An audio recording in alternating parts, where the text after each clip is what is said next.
Hi everyone, AK here, your business mentor. In this video I'm going to show you how to install the Facebook pixel code on Leadpages.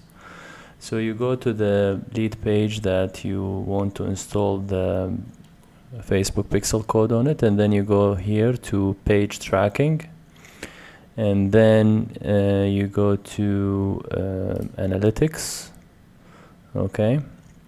And then I'm assuming that you already have your code, so you copy your code, and then if you don't have the code, you can watch another video that I created called how to find your code, your Facebook pixel code. So basically you just paste the code here and you save, and that's it. You just update your page and that's it.